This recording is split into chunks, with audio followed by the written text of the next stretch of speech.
各位观众朋友，大家好，欢迎收看12月27 AM 新闻，我是嘉豪。要发生什么大事代，头先就来报您知。总统蔡英文今日召开国安高层会议，确定做兵时间的延长到1年，2005年以后出世的查甫囡仔，就要行这新规定了。中国对1月7日开始开放出境旅游入境免隔离免验 PCR， 日本遂宣布对8月开始对中国来旅客都要进行体检。因为税金扣了伤过济议题，民进党立委开记者会，希望中央把税金退给民众，甚至是过年进前发1万块现金。总统蔡英文今日召开国安高层会议，确定做兵时间的延长到1年。根据着国安会甲国防部经过2年的评估甲检讨，认为这4个月军事训练役无法达成防卫基本战力，会对2024年恢复1年的基本役。也若讲到这，就是代表2005年了后出世的查甫，拢爱做兵1年。蔡总统表示讲，这是一项真困难的决定。国防部会打造组建守备民防后备体系，提升全面的国防战力。我们决定从2024年起恢复1年期的义务役。总统蔡英文27开国安高层会议，讨论强化全面国防兵力结构调整方案，定按兵役延长1年。举行记者会向外界报告，蔡总统指出，国安会甲国防部经过2年评估甲检讨，认为4个月军事训练役无法度达成防卫基本战力，所以决定为2024年恢复1年的义务役，适用2005年了后出现役男。总统承认这是真困难的决定。我必须承认，这是一个无比困难的决定。但是，身为总统，身为3军统帅，捍卫国家安全、确保国家利益，是我作为总统无可回避的责任。国防部提升全面国防战力，打造组建守备边防后备体系，组建部队由志愿役担任，负责保卫领土、领海、领空安全。守备部队以基本役为主，志愿役是担任基层干部。民防系统由保安警察地方面条为主，后备系统甲后备部队负责城乡守备、支援灾害防救任务。不过，外界关心政府决定调整兵力结构，背后深受美国施压，甲为副总统赖清德参选控制先做准备咧。我明确的告诉你，没有美方的压力。那我们这个今天所提出的方案，其实是从2020年就开始的一个专案。总统作为3军统帅，他有责任为守护台湾做最好的准备。国家的利益优先于政党的利益。推动兵役改革，是毋是向中国传达信息？蔡总统回应是传达给所有国人，面临区域情势转变，爱修正整备。蔡总统强调，无人爱战争，台湾政府甲人民也同款，按过和平未为天顶落落来，和平靠国防，国防靠全民，只有能战才能止战。记者综合报道。未来做兵要延长到1年，是对2024年开始来实行。这训练内容会大改变，会加入美军上届新的模组化训练，基本役至变薪水要调悬，1个月会当领到2320块。兵役延长1年，并考将基本役规划做守备部队，负责国土防卫重要设施防护甲协力民防等任务。薪水也大大提悬，为每个月差不多6500，增加到20310块。学者指出，台湾面临少子化危机，无法度满足募兵制变现比，加上强军威胁，这几年一直欠悬。兵役延长能帮助提升战力。要进行美军模组化的训练，那甚至于搬建制的所有武器都要能够会使用。如果说服役1年之后，那每个士兵都能够操作无人机，或者是他本来在民间就有无人机的专长，其实对使用无人机作战来讲是非常有帮助的。新明式分析，基本役因为合格步枪兵，到其他的专长，所以训练内容大翻新，都要导致美军的模组化训练增加模拟战场实践抗压训练，战术行军甲联合演训，也参考俄乌战争的样态，甲熟悉操作反战车武器可能达到标称，刺针飞弹。人人拢爱活用无人机，实弹射击未比800发较少。有专家示警，只有1年准备时间，师资培训，靶场野射扩建，深受教诲。觉得是有点紧迫，因为毕竟现在的我们看新训中心，他们这些志愿役的官兵来讲，他原本训练模式一定不是这样，那他要去改变，他本身要先充实自己的本职学能，打靶时数也要增加嘛，弹数要增加，那就。现在的状况，我们看到是可能志愿役都不是那么足够的。志愿役士兵爱先培养正做教育班长，才能带领教导义务役。宋玉玲指出，这人过去无接受先进的训练，要在短短时间速成是一大考验。兵役延长上紧在年后上路，国军为大饼，要提升义务役的战力，外界拢放大检视训练的成果。记者综合报道。中国官方伫半暝啊宣布，对明年1月7日开始，恢复中国公民出境旅游，取消入境隔离管制，也无要搁再做 PCR 咯。入境的 PCR 加集中隔离拢会取消。不过疫情上界严重的北京，当地病院的急诊室甲火葬场拢是客满的。中国疫情解封，也互真侪台商想要回来到台湾过年。不过这机票是贵酸酸，目前回来到台湾的来回机票，上价拢爱到台票5万块。国家卫生健康委员会今天发布公告，将新型冠状病毒肺炎更名为新型冠状病毒感染。日日暗时啊，中国各方媒体央视新闻报道，国家卫生健康委员会公告，为明年1月7日开始，解除对新冠病毒感染的防控措施。为了更好地统筹疫情防控和社会经济发展，更好地来聚焦重点的防控领域和措施，更加科学地进行疫情的防控，所以从乙类甲管调整为乙类乙管。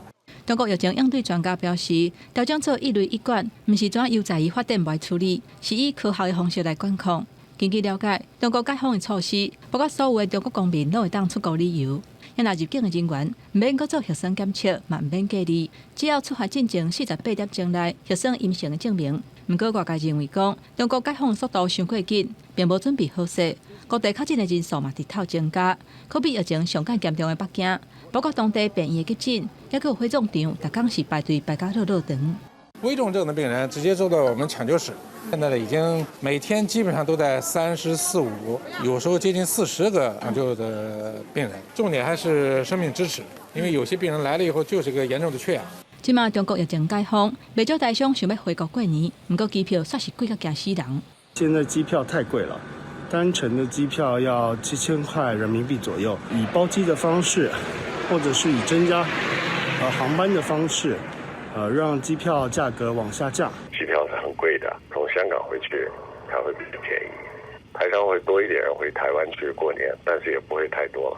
台湾人想要为中国返来台湾过年，即马唔但就要加开钱买机票，还要面临航点变少等等的问题，要返来台湾一撮是真无简单。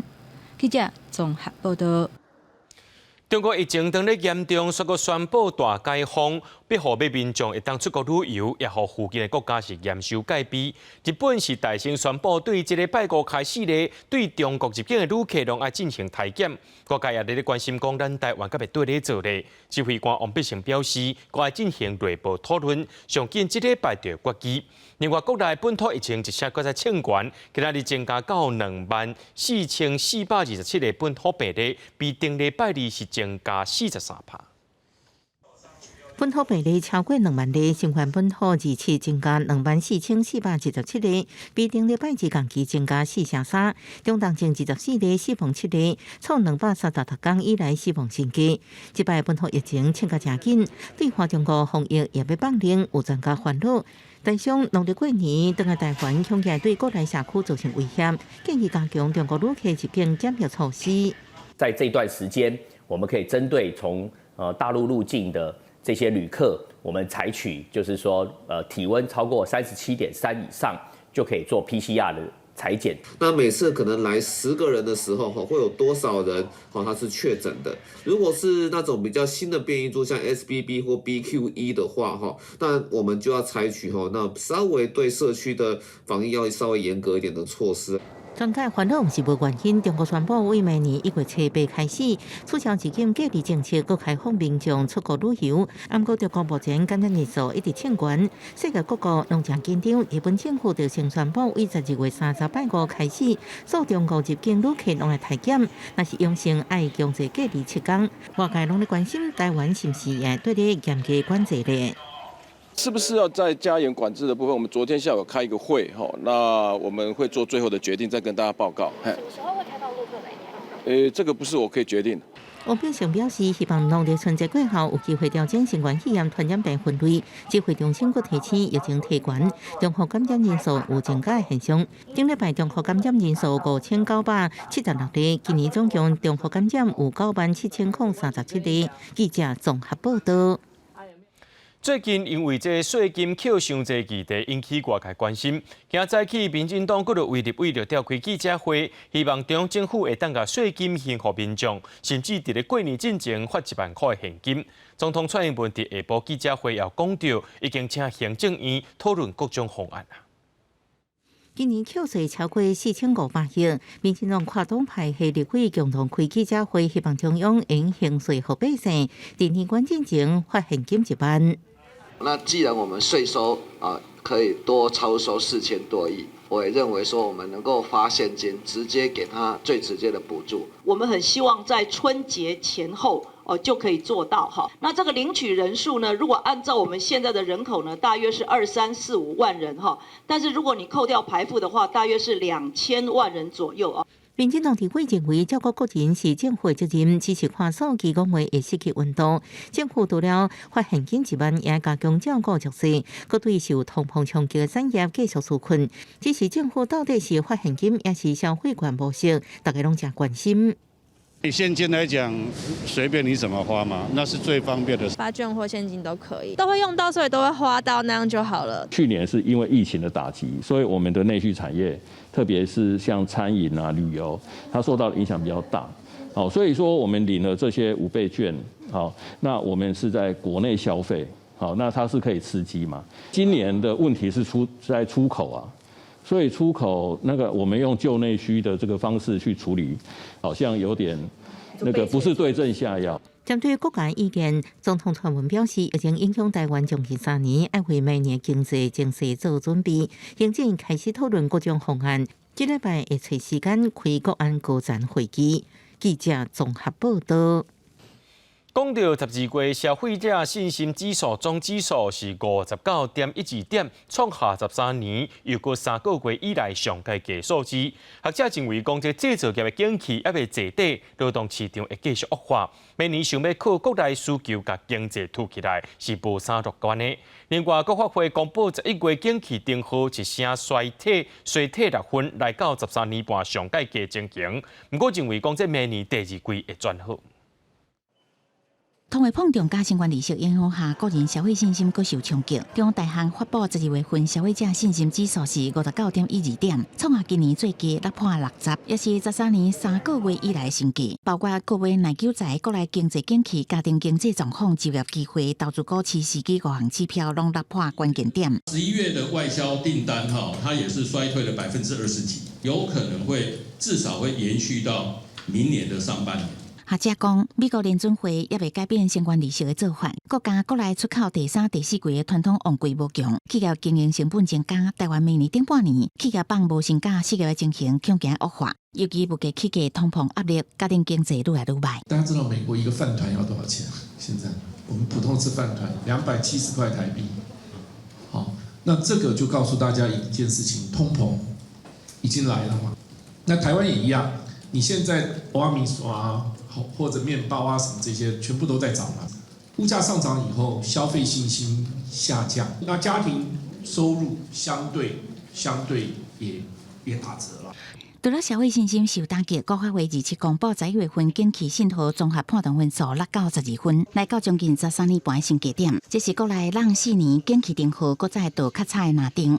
变灯的最主要原因就是批发啦，批发表现比较不好，然后再来就是出口，因为出口这个的确是因为外在的这个需求比较弱，然后加上厂商要进行一些存货的一些调整哈，所以整个需求比较弱的话，它就会影响出口，接着就会影响生产啊，影响销售。高会讲，目前国内景气是外冷内温，不过美国新冠利息的脚步放慢，而且明年第2季开始，全球的经济会逐季变好，可望带动台湾出口的成长。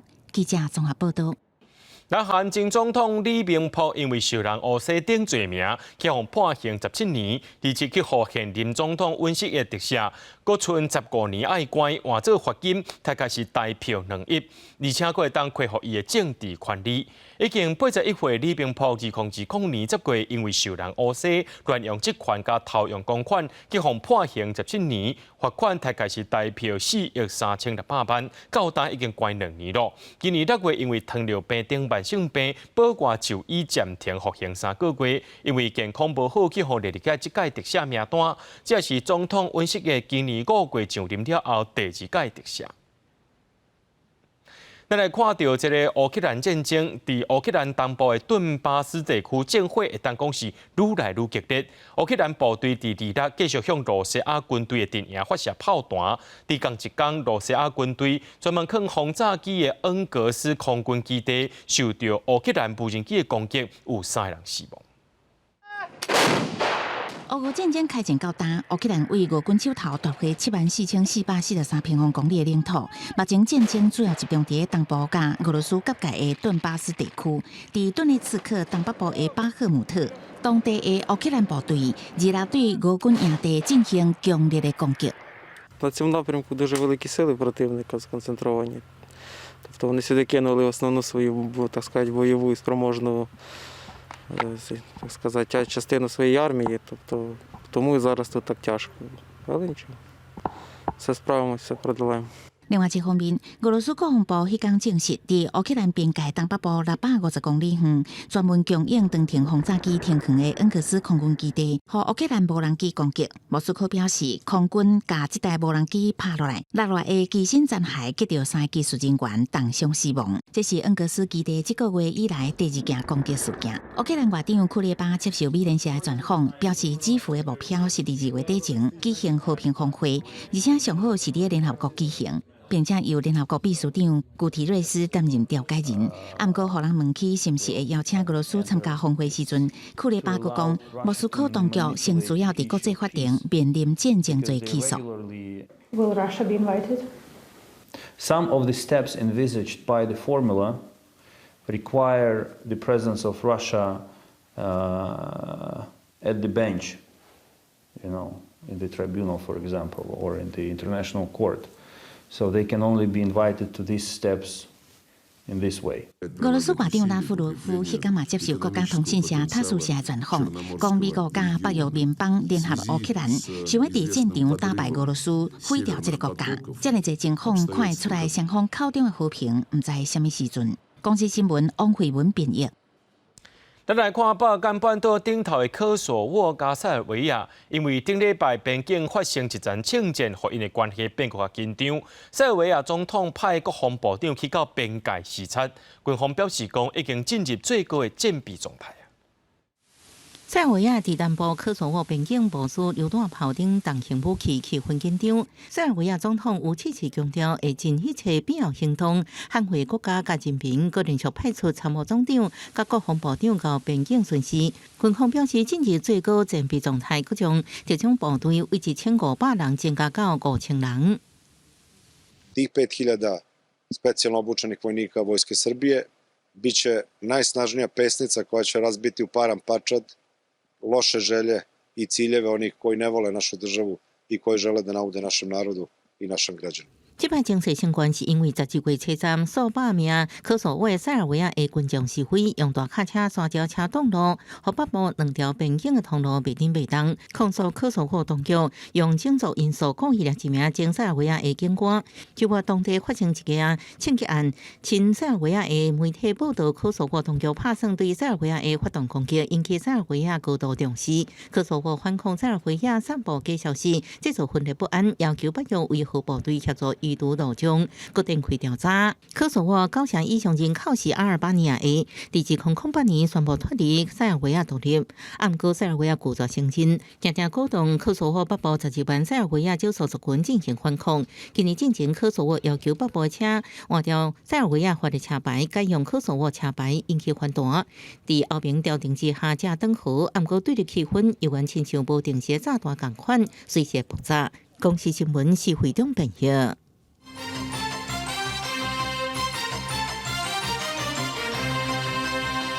民进党第9合1选举失败，总统蔡英文今下晡头一届举行记者会，这也是蔡英文经过745天了后，搁再接受媒体当面的访问。去访问到副总统赖清德监视总统接班人，蔡英文表示伊就死，也若累过当时会改组咧。蔡总统表示时间若到就宣布，请大家莫着急。说您觉得他是适当的总统接班人选？我觉得他是啊。让745天，总统蔡英文亲上火线接受媒体联访，坦白讲，副总统赖清德是上适合的接班人选。民进党9合1选举失败，总统蔡英文第一时间辞掉党主席的职务，内阁改造声音不断。这件事情时候到了，我们就会跟大家报告了，所以不需要急着问这些事情嘛。到今天你们要报道的已经够多了。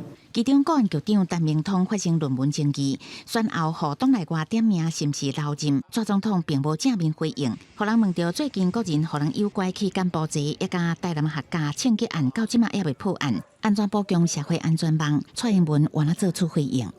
我们还是要有强力的作为让这一些扰乱社会秩序的这些人或者是事情我们都可以做有效的处理。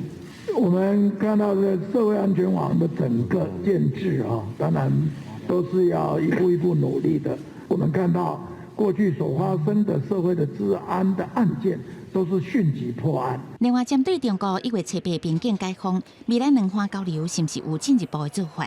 蔡总统表示，虽然即马采取甲病毒共存的方式，相关防疫原来会慢慢啊放零，不过也是要注意疫情反扩，也甲对未来防疫的部分安怎准则。行政院决策的时阵，会以专家建议做上界重要的参考。记者综合报道。两岁囡仔恩恩因为确诊送病院急救有重大，家属也积极新北市政府无把握抢救的机会，监察院也启动调查。今日公布调查结果，纠正为福部甲新北市政府列出相关的缺失，中央甲地方是拢有责任的。也那新北市长侯友宜表示，看到纠正内容会甲大家说明。新北2岁囡仔恩恩不幸确诊死亡，恩恩爸爸对查送医过程消失的81分真相，监察院启动调查，日前公布调查结果，纠正卫福部甲新北市政府要求对儿童紧急医疗救护相关问题，落实检讨改善，也指出新北市长侯友宜处理方式应该更加混乱。这么冗长的程序，这么多通的电话联系，这么多的关卡，应该要检讨。这些改善这些执行面的相关问题。侯市长的这个部分呢，我觉得其实他可以更对恩恩家属可以更有温度一点了。要授权第一线人员去处理的时候，除了指令明确，另一部分可能要更有同理心。叶大华也指出，这个案尾也是国赔处理，愈是这种情形，社会愈会对立。做新北市的大家长爱出面敲切，唔通听社会议论，让家长受到二次伤害，地上靠外扬。目前纠正的内容，我们还没有看到进一步。那等看到进一步的纠正的内容，我会跟大家来做一个说明。就我们还没有收到纠正文，所以我想我们等看过纠正文，看到这个相关内容之后再做回复。新北市政府回应，针对监察院就送医流程提出的纠正内容表示尊重，相关卫生甲消防单位坚持用心检讨的态度，积极以疫情趋势配合中央的步伐调整相关做法，为防疫尽最大的努力。新北市卫生局是表示会好好检讨，持续改善。记者综合报道。针对这义务役，即马是要延长到1年啊！咱来听台北市立委补选的候选人因的看法。民进党的吴怡农是答应讲，伊若入去国会会尽全力监督，避免阿兵哥伫军中浪费时间，也要求国防部着要确保每一个阿兵哥拢会当平安退伍。那国民党的王宏伟伊是表示讲，伊是一个做妈妈的人，希望讲政府唔通互阿兵哥来承担战争的责任。透早甲中村市场扫街拜票，国民党立委候选人王宏伟主攻陆战，连续2天将中山区列为重点区域。被问到义务役役期延长，特别决定，王宏伟表示，家己身为一个妈妈，更加关心役期延长了后，政府要互役男什么款的训练，政府应该对外界充分说明。真的不要让役男觉得说，今天只是在一个民进党抗中保台之下。然后现在台海陷入了一个比较紧张的情势，在兵凶战危的时候让这些役男役期延长，那么让他们自己还有他们的家人担心受怕。谢谢各位，1月8号礼拜天。对手民进党候选人吴怡农透早有3位议员陪伴拜票，对共军24小时内有71架驻军机扰台创下新高。吴怡农表示，中国军事威胁不只是影响台湾，也佫包含周围的民主国家。伊承诺未来进入到国会，有关义务役期延长的方案会全力监督。我一定会要求国防部尽全力，确保每一位役男都能平安的回家。更重要的是，我们不希望役男在军中的任何一刻，是浪费时间、浪费生命。所以，这是我进到国会之后，我会全力监督的事情。台北市议会选举前期，有关的讲假，互人指控牵涉误导的台北市副议长叶明团，将家己比如正做厝内底未戏的囡仔，身躯难免有臭青味，而且被故意放大嫌臭。吴怡农只表示，伊尊重安尼讲法。王宏伟是讲，真是唔通补助选民的智慧。记者综合报道。今年9月10日地震造成花东铁路一个台铁局里到富里这站路的铁路断期，经过100天的抢修，交通部长王国材今仔日去东里车头视察，而且宣布对明仔载开始，这台铁局里到富里恢复通车。现在用80公里，但是他们会因为刚修好了哈，所以他们用一个比较稳健的做法，然后慢慢会提速就会慢慢恢复到原来的速度，但是时间透过他们的监测跟观察来做了哈，基本上就是它已经恢复到地震前的这个水准，已经是没有问题了哈。台铁局里到富里路段提早伫过年进行完成整修。王国材表示，未来也伫咧无影响通车的情形之下，继续进行内进补强。若进前台铁工会讲要伫咧过年期间罢工，是因为不满公司法主法无达成共识，就对外公告。部长王国材已经答应后礼拜会亲身甲工会协商。台铁员工伫过年期间也是会配合运输。去到台东，咱会去到三仙台风景区。不过，迄个所在北港桥，因为9月18日地震，这桥刷位。经过工程顾问公司的检修，伫顶礼拜5宣布讲要封桥到113年。这段期间会进行补强。虽然已经有公告要封锁起来，不过有关有民众报告生命危险，硬要抗拒。伫三仙台监视器，这2天小连续陆续有游客走入去，已经有公告要封起来北港桥，而且游客还阁停伫咧桥顶翕相，是真危险。但管处表示，这条桥是唯一通去三仙台岛的桥，已经有35年历史。这几年因为直接发生地震，三仙台北港桥去年才做地震补强的工程。今年918大地震了后，桥的结构佫经过工程顾问公司的检测，发现桥有刷位，而且桥墩的阿毛头嘛有闭起。都要搁做修理甲补强，顶礼拜公告要封起来到113年，都有游客无遵守告示，全走入去。但管处强调讲，游客若入去园区，收费内底拢有包括意外保险。不过已经公告封起来所在，民众若是走入去发生意外，就可能无法度来理赔。嘛呼吁当地原住民，若要采集三仙台岛大石区的海产，即嘛暂时迈过这条桥。现在潮头已经把它封起来了哦，我们还是呼吁游客，就是不要任意闯入哦，因为你如果上桥遇到强风、遇到地震的话，会有落桥的危险哦。东管处说不行，那我们当然是不可以从上面啊，就一定要从下面了。那邻近的旁边的一地的集体方案也是可以采集的。东管处驻警小队嘛，伫咧桥头的所在设监视器，若是发现有人走去伫桥顶，就会随去坑倒。记者综合报道。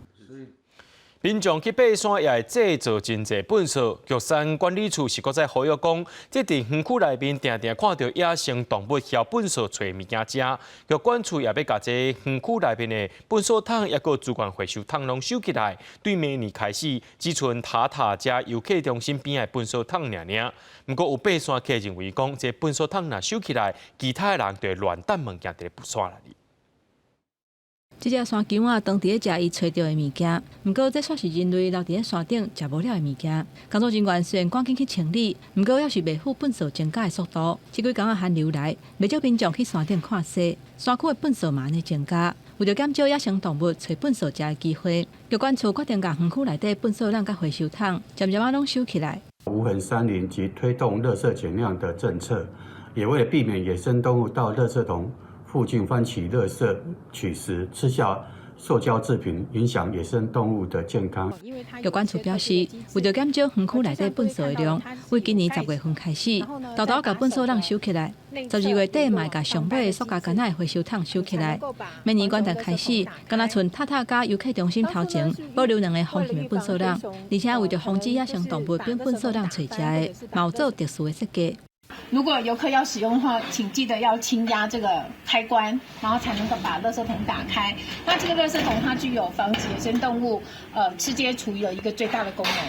根据玉管处的统计，去年塔加粪扫的清运量比昨年减4成，而且规粒玉山拢有野生动物伫咧活动，所以粪扫食除了会影响野生动物的健康，嘛会改变因的惯势。呼吁游客物件若食无了，或者是粪扫，都要早落山。不过有资深的向导烦恼讲，粪扫桶减少了后，粪扫乌白蛋的情形可能会更加严重。其实很多垃圾都是你在看不到的边坡，对我们的游客还没有进行相关的教育训，我是觉得许多游客还是会有可能把垃圾丢在山上。张浩勇表示，目前亲像溪坎甲埔坎，拢也受乌白蛋粪扫的情形，呼吁应该要规划配套，才会当减少粪扫的量。玉管处嘛提醒，若是乌白蛋粪扫，会以违反国家公园法，罚1500块至3000块的罚款。记者综合报道。今年11月，警方伫新北市淡水抓到诈骗集团，这个嫌犯甲上尾找头路的民众关起来，佮甲因试毒品，计共有61个人受害，造成3个人死亡。警方今日针对29个被告提起公诉，也希望法院判2个主嫌无期徒刑。小小房间内底客满数十人，目睭望咧手铐咧受监控，因误信尽管薪水找头路，才轮回被人关起来，佮虐待对象，甚至造成3名被害者死亡。这是发生在今年11月台版甘埔济案件震惊社会。经过检方调查了后，支持专案定结。依照施行拘禁指数加重，强盗甲加重诈欺等罪，向诈骗集团29人提起公诉。不以正当的途径来赚取财物，为了贪图自己的私利，所侵害的财产法益、金融秩序都非常严重，而且又囚禁凌虐被害人，严重的来戕害人性尊严，且迄今都没有赔偿任何被害人。被抓时阵真惊吓，伊是姓陈查甫人外号地档的，被检方认定甲另外一名被叫做大姊的姓薄的女子担任核心角色，负责指挥不法集团，建请法院判处无期徒刑。外号黑党的姓涂的查甫人等10个人，也被求处有期徒刑20到30年。其他成员是依照涉案情节轻重分别见车，中重量刑，加量处适当执行，因为因不知关押定制被害者，佫涉嫌企图来控制。那在整个拘禁期间，会用电击棒、用铝棒、用甩棍来殴打他们，用震爆枪来射击，还会把毒品 FM2 磨碎之后，添加到他们所煮的面食里面，来让这些被拘禁者食用。用集中营方式拘禁管理，就是惊被害者报案，互专案撇空，伫手的少户也会冻结。检方调查，因两者人头小户诈骗，3个月无够就骗246人，不法获利将近4亿。检警陆续伫新北桃园救出58个被害者，各掠29个嫌犯，其中17人受压，会伫2被开2审庭，决定是毋是属压。记者综合报道。自从开始注疫苗以来，产生副作用申请救济案件超过7000件。国民党团在记着批评政府处理的速度伤过慢，而且拢无放确认来认定。目前得到这补助案件是无够1成，因是呼吁政府着爱有同理心，唔通互受害者搁再受到一届伤害。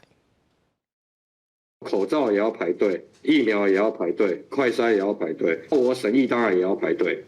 对，我等了好久，等了快1年了。这个40多岁陈先生，去年10月做头一档 BNT 疫苗了后，出现几分丝多系统发炎的情形，有申请预防接种受害救济，不过已经等1年啊，审议结果还未出来，还搁伫咧排队。立法院国民党团7拜2召开记者会批评讲，陈先生的案例敢若是见皮尔，政府应该爱有同理心，加速审议疫苗接种受害救济的案件。严厉的批评蔡政府。没有同理心，这个蔡政府没有温度，还让这种疫苗的受害民众2次伤害。根据疾管署的统计，到今年11月20日为止，申请新冠疫苗受害救济案件有7042件，个案呢敢若1495件。国民党团认为讲，政府审查进度唔来拖刷，嘛无将款认定。有关的部分很低。补助率更低，10月、11月这边的时候呢，数字都很低，都不到1成。我们已经做过一次加速，我们现在都用分组，好在审查，在做处理。那如果有必要的时候，我们再更进一步的再增加人力。国民党团提出3大诉求，包括救济庭数爱较干净，救济时程嘛爱较紧，损害赔偿的认定爱放零。针对这点，疫情指挥中心指挥官王必胜回应讲，会加速审查的速度，嘛照目前的规定，将款认定来处理。记者综合报道。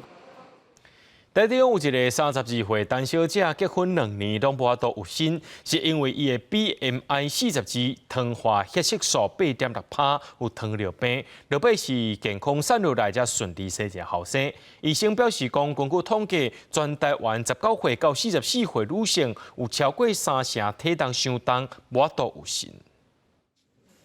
陈小姐看到拄则困落眠的红婴仔，心内是欢喜佮满足。伊真无简单，才透过人工的方式调体生囝。即马囡仔总算是满过受去要怀体过程。陈小姐讲，不想到讲家己是因为有糖尿病，才造成子宫歹调体。突然体重一直上升，对，一次可能胖10几20公斤这样。陈小姐今年32岁，2年前结婚到今一直拢未生，而且前1年佮因为工作压力伤大，体重一加要30公斤。医师检查发现，伊佮有甲状腺低下、高血油、多囊性卵巢、甲子宫肌瘤等侪种的病症，起因就是血糖受悬。转过来的糖化血色素啊，其实就已经高达8.6%。那其实8.6糖化血色素8.6% 的话，代表它的平均血糖值可能在180到210之间，其实是血糖非常高的。当肌瘤长大的时候，它会强调我们整个子宫内膜这个受孕区域该要有的血流，所以变成血流供应不良，着床就不容易了。那另外，我们产科的医师更在意的是说生产安全的部分。医师除了协助陈小姐控制体重，嘛开刀切掉子宫肌瘤，佮透过人工的方式帮助伊调体生囝。医师表示，全台湾有超过3成以上19岁至44岁女性，因为体重超磅造成子宫歹调体。根据病院统计，去年来做人工生囝的对象当中，有超过32%是因为受大苦引起的这种因素才会未生。医师表示，受大苦除了会未生，嘛引起婴仔遗传疾病，提醒要生囝的女性都要加注意。记者综合报道。伫咧宜兰罗东最近有灵骨塔的塔未开放报名，上百个民众抢要登记，排队是排甲绕长。有民众伫咧埋怨讲，这登记抽考的规定拢无写清楚。不过公所强调，网站顶头拢有写，不过因也来检讨。民众伫罗东福运塔内底排队，就是要来登记抢塔位。不过有部分的民众还参讲，伫咧接到简讯，煞无甲详细情形讲清楚。所以就只有这一个。对啊，就这样通知而已啊。所以我们也以为，哇，今天要抽什么，我们都还用请假，都要请假嘞。民众就是讲，几工会当先登记来留口啊选塔位，实际上需要等到30了后才会当来抽。有的人排2、3点钟选无位，去到要嗨去。然后结果今天只是来登记一个顺序而已，后续都还要等他们抽签什么，我觉得这浪费掉太多的时间。有民众认为讲，公所若是有在场增加服务的窗仔口，安尼这个问题就会当来解决。对，无要紧啦，人伊。你只要跟所长讲加派位置就好。公所规划要买中心户位，已经安置伫个6骨塔要换位的住户，还有已经往生，不过还未迁入去骨富贵，只爱资格26到29敢会当登记，要等到30才会当来留口啊。27公所伫现场增加窗仔口，才来缓解这个乱象。26号到29号都可以来登记，但是大家以为说先来登记就可以抢头香。但是没有。公所讲，相关的登记作业流程，伫个网站顶悬会有公告，未来会来检讨作业流程，通互民众更较清楚这个相关的程序。记者综合报道。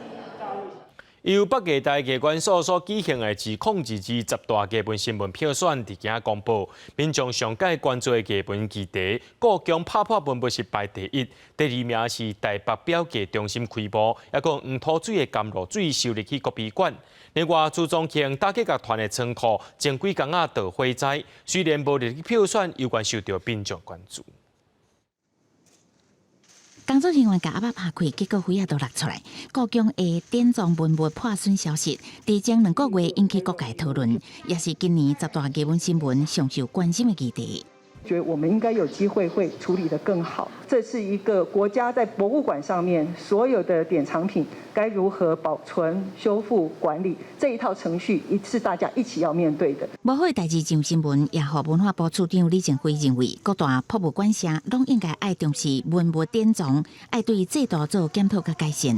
除了故宫文物以外，台北表艺中心开幕，也讲黄土水的甘露水入美术馆，拢得到不少民众的关心。这个建筑物的跟不同一般的思维，我相信给他时间，将一些缺点、将一些可能性把它改善好以后，那我们未来1、2年还有在优化的一些可能性。北艺大艺管所举行年度10大艺文新闻票选，为表演艺术、视觉艺术、文化政策加文化资产方面，其中新水街艺饭馆这个议题进前拢捌出现。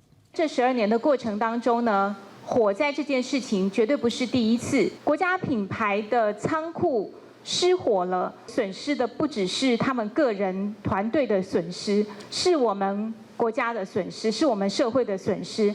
学者甲艺文界人士也点出，前几工朱宗庆打击乐团的仓库导火，所产生的艺文仓库独尊议题，呼吁文化部推动表演艺术博物馆的建制，保存珍贵的艺术历史资料。文化部也承诺会持续推动迁都计划，搁扩大到视觉艺术，避免类似的遗憾代志搁再发生。记者综合报道。伫咧嘉义新港的关店古迹林开泰金属旧厝，是云门舞集创办人林怀民因家族的旧厝。伫2016年关乎嘉义县政府，经过几多年的研究甲修复，按算伫明年1月被正式开放。正能共同节目舞蹈家林怀民的家族，即间为清朝一直到当的旧厝，经过6档的修复，按算伫明年正月要对外开放。文化部长李永德表示，这间厝有正重要的历史价值，文化部会全力来支持。要保留这样的一个文化资产，流传给后代，给大家所能够使用是非常不容易。要感谢我们林怀民这个家族，秉持我们曾祖父给的家训，就是公而忘私，很快的决定把这个房子捐出来。那么因为文化部和县府他们的用心的处理整顿，所以现在终于能够开幕跟社会见面。这间玫瑰堂原本是林怀民的阿公林开泰的诊所甲徛起的所在，经过修复，当初的诊所、客厅、新娘房、读册间，拢有展览迄当阵林家生活文物。林怀民表示，这间厝关乎县政府，大代表是大家的，希望透过文化的经营，我们传承家族的精神，嘛，互大家感受到新港美好的风土。会当来遮行行咧，来感受到怀民老师因家族、怀民老师人生第一个舞台，而且大汉起来。我相信我会好好利用这个空间来办画展也好，来办音乐会也好，互咱少年囡仔会当真喜欢这个所在。新港文教基金会表示，希望透过这个所在，互嘉义县国加一个文化甲观光的基地。记者林慧婷，嘉义报道。故宫参台北英总甲一寡故宫典藏的文物设计做是卡片，提供予实地的时代来训练认知功能。这老大人生白啊，增加含人的互动，也伫病院的临床治疗有袂歹的效果，咱做回来了解。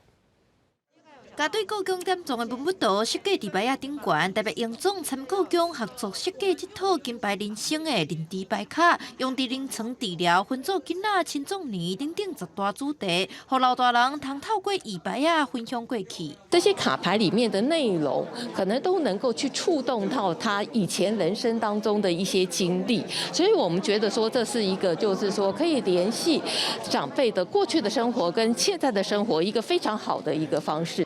杨总表示，这套牌仔总共60张，除了有文物介绍手册、毛操作指引，伊会透过参与者甲技术融入日常经验展开对话，嘛加做实地长者、一般长者认知功能训练的方式，希望未来推展到社区、长照据点等所在。长辈他们的生命经验这么丰富，其实不太适合像是幼儿化那种涂线条啊，或者是着色这么简单的东西。那透过故宫的这些经典文物，那他就可以帮这群长辈 引导出他怎么去表达他的生命状态。这套牌仔甲一般的配饰牌仔甲多算无共，需要专业医术人员甲受过训练者来领导。目前无伫市面上卖，但希望结合技术，正做有意义的辅助治疗工具。故宫嘛表示，希望故宫毋若是互人参观尔，嘛通搁较靠近民众。记者在北台北采访报道。 巴基斯坦第2大城拉合尔空气污染真严重，各种的污染物伫空气当中变做是蒙雾。有一阵民众骑脚踏车，发起卖开车运动，希望减少汽车所排出来的垃圾气，来改善空气品质。 在雾茫茫的空气当中，上百人骑脚踏车，这是巴基斯坦第2大城拉合尔每礼拜拢会出现的由骑脚踏车的人发起无开车运动。有超过1100万人口的拉合尔，一直拢是全球污染上严重的大都市之一。感染污染物规则性小物件残留物，造成雾霾甲汽车废气，这原因在真高的冬天会加做有毒的烟雾。 बहुत ज़्यादा है स्मोक का इशू हमारे लिए कंसर्न क्योंकि गाड़ियाँ इतनी ज़्यादा हो गई हैं पॉपुलेशन इतनी ज़्यादा हो गई है तो सुबह के टाइम ख़ास तौर पे बहुत ज़्यादा मसला क्रिटिकल मास का जो मेन कॉन्सेप्ट है ये ग्रुप लाहौर में असल में कोई 12-15 साल पहले शुरू हुआ था and I am actually one of the earliest members और उसका मेन रीज़न यही था कि 不过，也是靠警车斗3共护驾，这样地无脚踏车专用道的拉合尔来骑车。 发起运动的团体承认，机车、三轮车甲汽车无共享道路的观念，而且伫民风正保守的巴基斯坦，民众普遍认为女性无适合做运动，包含骑脚踏车，也互女性有遭到骚扰的风险。 Cycling is not only workout. It's not for the personal health. It is for the environment, for the planet, and the betterment of the society actually. And so that is why we are doing this cycling. To promote smoke-free environment around us. 因为空污严重，发现11月甚至经济当局拜5、拜6停课。这骑脚踏车的人忍受危险程度空污、汽车驾驶的欺负，也有社会污名，用实际行动倡议无开车，改用对环境友善的交通方式。公司新闻陈伟仁编译。 同款是骑脚踏车，咱来看芬兰北部的都市奥卢，今年冬季温度是伫咧-11度到-4度，不过还有真侪民众是骑脚踏车上班上课。当地有全国上界完善的脚踏车路，地方政府设各种的设施，互民众伫寒天骑脚踏车也是真安全的。天气正冷，雪落甲规涂骹，因故民众加衫穿甲少丽，照常骑脚踏车。 Laittaa tarpeeksi vaatetta. Ei kai siinä. Ja kun ei ole kuitenkaan kovin pitkää matkaa, niin ei se ole niin paha sitten. 芬兰的港口城市奥卢，几多年来以冬天的脚踏车真有名。全市有20%的交通运输是靠脚踏车，脚踏车公路网涵盖程度是全国第1名。范围包括奥卢市甲周边的卫星城市，对地图看敢若是地铁的路线。Tämähän on hyvä pyöräilykaupunki. Ei kyllä oikeastaan kokemusta muista Suomen kaupungista talvella. On tänne tullut niitä uusia paanoja sun muita. 奥卢冬天的温度伫咧零下11到零下4度，长时间落雪，颠倒适合骑脚踏车。似乎大家拢会甲落去伤到会洗，穿到即个阵步步一层，恁啊较家会调，互市民伫骑脚踏车上下班时阵较袂绊倒。交通标志也毋是彩牌啊，是倒影机照伫咧涂骹，就算佫落雪也佫看会清楚。Ollut oikein pyöräilyystävällinen kaupunki. Me ollaan panostettu pyöräilyyn jo varmaan 50 vuotta ja se näkyy täällä pyöräilijämäärissä. Ollut oikein pyöräilyystävällinen kaupunki. Me ollaan panostettu pyöräilyyn jo varmaan 50 vuotta ja se näkyy täällä. 人口即个21万，奥卢是芬兰北部的经济文化中心。1990年代开始推广气候政策，所以发展出这么密集的脚踏车道路网。这款专门的道路，当时也提供予迪拜轮、越野行路加慢跑的民众使用。不过自电子显示板会当看到，骑脚踏车的人也是比行路的人较多，就知影冬天骑脚踏车已经是当地正惯习的文化。公司新闻牛燕编辑。明仔天气是好还是歹？做伙来看预报，恁就知。